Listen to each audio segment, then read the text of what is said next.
All right, welcome back. So today we're going to be talking about communication in subnets. We'll be looking at communication when devices are within the same subnet and communication when devices are not within the same subnet. So we're basically going from theory to application, right? We talked about just what subnetting is. We went over an analogy, and now let's actually, get some hands-on experience with Cisco Packet Tracer. We're going to go ahead and do some configuration. I'm going to walk you through just pinging from one device to the other. And like I said, we're going to be doing it within the same subnet and then in different subnet. So let's go ahead and get started. Okay, so device communication, we'll look at devices, how devices communicate when they're within the same subnet versus when they're in a different subnet, right? So here is a diagram that was created on Cisco Packet Tracer. As you can see here, to describe it really quickly, we have two PCs, right? PC1 and PC2. PC1 has an IP address of 192.168.1.12. And you can see here it's MAC address, or some people also call it physical address, either one. And then you also see the subnet mask, right? It says /24, and I have it here in slash notation, also dotted notation. And then we have a switch, right? And then there's another PC, PC2, that has an IP address of 192.168.1.25, and same subnet mask, right? /24, dotted notation 255.255.255.0, and it has a different MAC address, right? It has its own unique physical address, right? Its own unique MAC address. And they're within the same subnet, right? They're within the subnet 192.168.1.0/24, right? So that's the subnet that they're in. So we're going to use Cisco Packet Tracer to send a ping from PC1 to PC2. A ping is a utility that tests the reachability of a device on an IP network. It works by sending an ICMP echo request to a specific IP address and waiting for an ICMP echo reply, right? So ICMP, Internet Control Message Protocol, is part of the TCP IP suite and is used to send error message, diagnostic info between devices. This process basically helps check if a device is available, right? We want to see if a device is available, and it'll confirm the network path between the sender and receiver, making sure that it's working properly. So we're going to basically go through the journey of the ping. So I'm going to break down just what's at each step, and then we're going to go ahead and look at the actual ping. We're going to look at it in Cisco Packet Tracer. But first, I want to go over just what is happening in depth, and then we're going to go ahead and jump into Cisco Packet Tracer, and you'll be able to see it, right? So everything is going to come together once we go into Cisco Packet Tracer and do the configuration, and you're able to see the ping live, right? So PC1 wants to send data to PC2, right? It sets PC2's IP address as its destination IP in the ICMP echo request packet, right? So we're starting off by sending the ICMP echo request packet. So before sending the data, PC1 needs to know PC2's MAC address. Okay, so one knows that it wants to send data to PC2, and it knows its IP address, right? Because when we're doing a ping,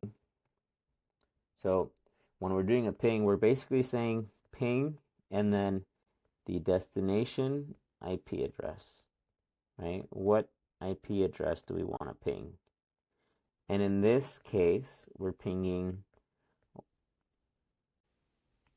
192.168.1.25, right?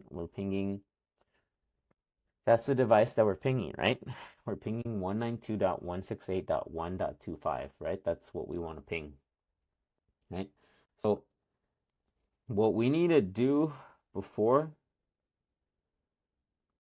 we're able to ping, we need to know PC2's MAC address, right? What is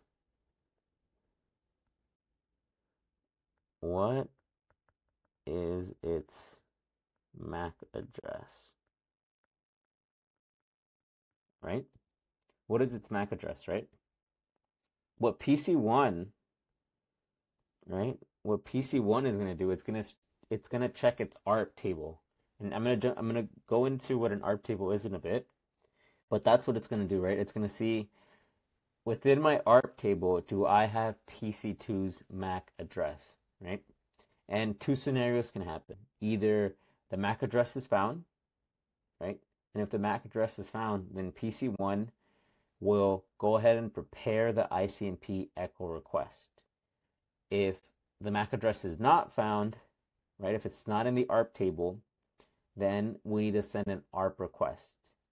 And basically ARP request, what it's asking is who has IP 192.168.1.25. So this should be a 5, not a 20. Tell me your MAC address, right? That's essentially what we're asking in the ARP request. We're asking who has the IP address that we're looking for, right? So in the ARP request, we're asking who has 192.168.1.25, right? Who has it, right? Because we want to know your MAC address. We want you to tell me your MAC address because I can't communicate with you if I don't have your MAC address, right? I want to communicate with you, but I don't have your MAC address. So I need your MAC address. So I'm going to send out a ARP request to go ahead and figure that out, right? I want to figure out what your MAC address is, right? That's what I want. And that's looking a little funky, so let me go ahead and fix that. Tell me your MAC address, right? That's what PC1 wants to know. PC1 wants to know what PC2's MAC address is, right? So what's an ARP table? So an ARP table, it's also known as an ARP cache. It's a dynamic table that maps IP addresses to their corresponding MAC addresses on a network. Its purpose is to assist in facilitating communication between devices on the same network. When a device sends data, it first checks its ARP table to see if it already knows the MAC address of the destination IP. If it's already there, it uses that info to send the data. If it's not, it's going to send an ARP request to find out the MAC address of the destination device, right? So we talked about it, right? So we're going to send this ARP request. We're going to go ahead and send out this ARP request. PC1 is going to send out this ARP request, right? And why? Why? Because we don't know, right? We don't know MAC address of PC2, right? We don't know MAC address of PC2, right? Because PC1's ARP table is empty, right? That's the reason it's empty. No, there's nothing there, right? Nothing there. So there's nothing there. Well, how can we communicate with the device, right? So that's where the ARP request is going to come in. And let me go ahead and just quickly explain what ARP is, right? Address Revision Protocol. It's a networking protocol used to map IP addresses to MAC addresses within a local network. It's necessary because devices communicate using MAC address at the data link layer, right? Layer 2. But they're identified by their IP addresses at the network layer, right? Layer 3. ARP basically acts as a translator between these two address types, which enables them to find each other on the network, right? They want to be able to find each other so that they can talk to each other. And going back to our journey, right? So in our journey, where we are is PC1, right? This is kind of where we're at. PC1, PC2, right? And then there's, let me go ahead and draw the switch. So this is the switch. We're going to turn the switch. And PC1 and PC2, I'll just go ahead and do that. Okay. Let me actually move this a little bit so that it's easier to see and that there is no confusion. Okay. Right. Okay. So in our journey, right, this is PC1 and PC2, and this has the IP of that, and this has the IP of that, right? So PC1 is trying to talk to PC2, right? It knows its IP address, right? But it doesn't know its MAC address. So it checked its ARP table. ARP table checked, right? But it's empty. So it needs to send an ARP request. So this is where we're at right now, right? We need to send that ARP request, right? Because if you go over here, this is a screenshot of Cisco Packet Tracer, and it's a screenshot of the ARP table of PC1, right? So we put in the command ARP/A, and we see that there's no ARP entries found, right? So when you see that message, basically, there's nothing in your ARP table, right? So we need to go ahead and send out that ARP request, right? So that's what we need to go ahead and do. So we can go ahead and find the MAC address, right? We need to find the MAC address. So what is an ARP request? An ARP request is just a message that is sent by a network device to discover the MAC address associated with the specific IP address on our local network. It's a broadcast message, meaning that it's sent to all devices on the network. Basically, the message is asking who has the IP address, right? The destination IP that we're trying to reach. And send me your MAC address, right? So the device that's matching, right, that has a matching IP address is going to reply to the ARP request with its MAC address, right? So once we send out that ARP request, what's going to happen is we're going to get an ARP reply, right? It's like we're saying, okay, tell me your MAC address. Tell me your MAC address. And then the device is responding, saying, here's my MAC address, right? Here it is. Here you go, right? And what's inside of an ARP request? So there's a couple of important stuff that's in there, right? You have the hardware type, right? So it's usually going to be Ethernet, the protocol type, right? Where you're doing IPv4, the operation. So it lets you know if it's an ARP request or an ARP reply, and then the sender information. So the sender information is the device that's sending out the request, right? So that's going to be PC1, and it's going to include its MAC address and its IP address, right? So it's going to have its physical address and its IP address, right? And then it's also going to list the target information. So we want to reach the IP address, what IP address we're trying to reach, and then the target MAC address.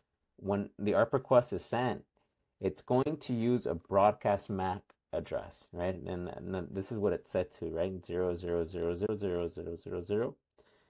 And it's using that MAC address because we're trying to reach all the devices, right? We're trying to reach all the devices in the local network so that we can figure out who has the IP address that I'm looking for, right? So we're using this special we're using the special MAC address that's used for sending broadcast messages. And so this is what it looks like, right? Our source IP is 192.168.1.12, and that's its source MAC address. And the destination IP address, right, is on there, and then the destination MAC address is on there, right? So as I mentioned, the broadcast MAC address is used to send the ARP request to all devices. How it works, it's basically every device is receiving the request, but only the device with the matching IP address is going to respond with its MAC address, right? So only device that has the IP address is going to respond. No other device will respond. So plain English, right? ARP request message basically saying, hey everyone, I'm 192.168.1.10, this with MAC address, 00D0BA45.9D72. Who has this IP? Tell me your MAC address. So going back to the journey, so PC1 sends the ARP request to the switch, right, via its connected port, right? If we go back here, we look at this. So this is its connected port, right? This is the connected port, right? This little port right here, and it's connected to the switch. So it's going to send the ARP request through here, right? ARP request is sent to, right? So we send that. The switch is going to flood the ARP request to all other ports except PC1. While doing this, the switch learns PC1's MAC address and the port it's connected to, and then adds it to its MAC address table. And we're going to talk about MAC address in a bit. We're going to talk about MAC address tables in a bit. Different from ARP tables. And what happens after that is that PC2 is going to go ahead and receive the ARP request. So, going over here. So, it's going to flood it, right, to all its connected ports. In this case, there's only one other device connected, right, besides PC1, right? There's only one other device connected, and that's PC2. If we had another connected device, right, let's say PC3, it would also flood it over here. It'll also send the ARP request over here. But we don't have any other device, so we're just going to send it to PC2, right? So PC2 receives it. I got the ARP request. And remember, the switch, what happens over here with the switch, it learns the MAC address of PC1. Okay, so it learns MAC address of PC1 and its connected port. Okay, so that's what happens right now. All right, so it gets the ARP request. Let's continue and quickly just go over MAC address table. So MAC address table is a table used by Ethernet switches to store the relationship between MAC address and the ports they're connected to on the switch, and its main purpose is to enable efficient packet forwarding on a local area network. Switches learn MAC addresses by receiving a frame. It'll go ahead and look at the source MAC address, and it'll record the MAC address along with the port number the frame came in on. And this information is going to be saved in the MAC address table. And it's used later when the switch receives a frame, right? It checks the destination MAC address in its table, and if there's a match, the switch basically knows which port to forward the frame to, right? If not, it's going to go ahead and flood the frame out of all ports except the one it came in on, only if the MAC address isn't in the table, right? So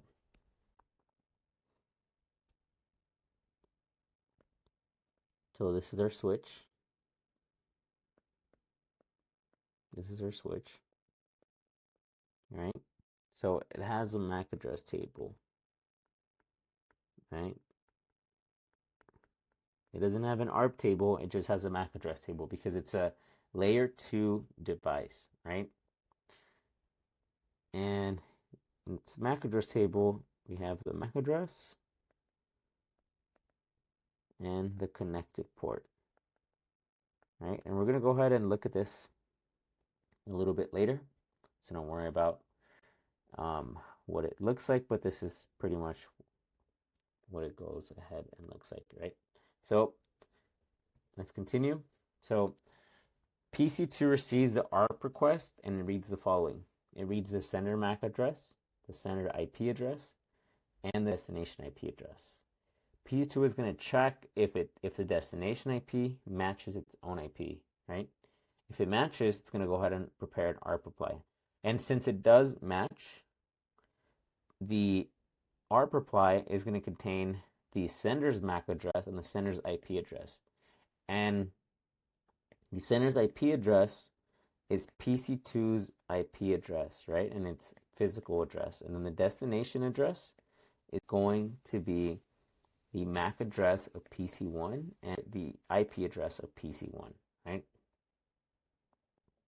And the IP and MAC address of PC1 were learned from the original ARP request, right? Because in the original ARP request, we can see the sender's MAC address and the sender IP address. So PC2 is like, okay, I know who is sending this, and I know who sent me the ARP request, and I know who to reply to.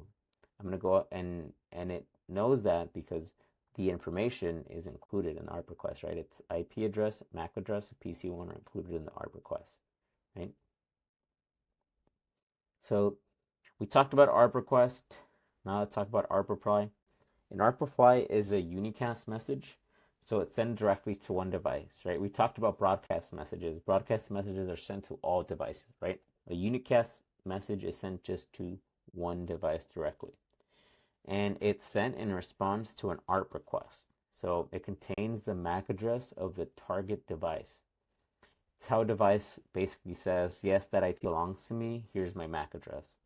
And this reply allows devices on the same network to map IP addresses to MAC addresses, right? This mapping enables communication at the data link layer, right? Layer 2 of the OSI model. So back to the journey. So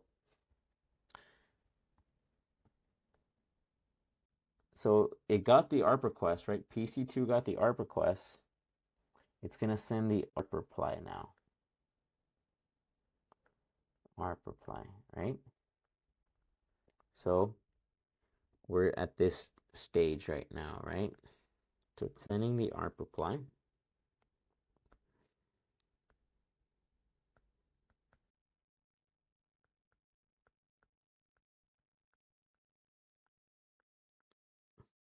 Okay. PC1, PC2. So ARP reply, right? So PC1 sent the ARP request. PC2 got it, right?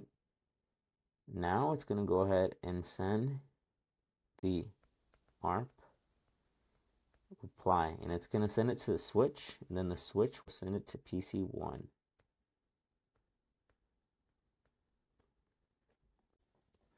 Right? That's where we're at right now. So PC2 sends the ARP reply to the switch through its connected port. The switch receives the ARP reply, and the switch now learns the MAC address of PC2 and the port that it came from, and it's going to go ahead and add it to its MAC address table, just like it added PC1's information to the MAC address table. It's going to go ahead and add PC2's information, right? So the switch is going to check the destination MAC address in the ARP reply.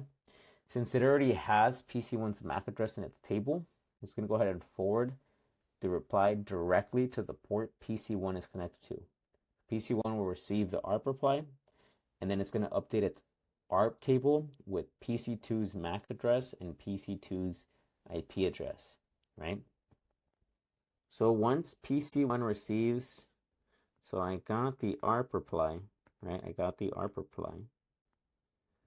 It's going to go ahead and populate its ARP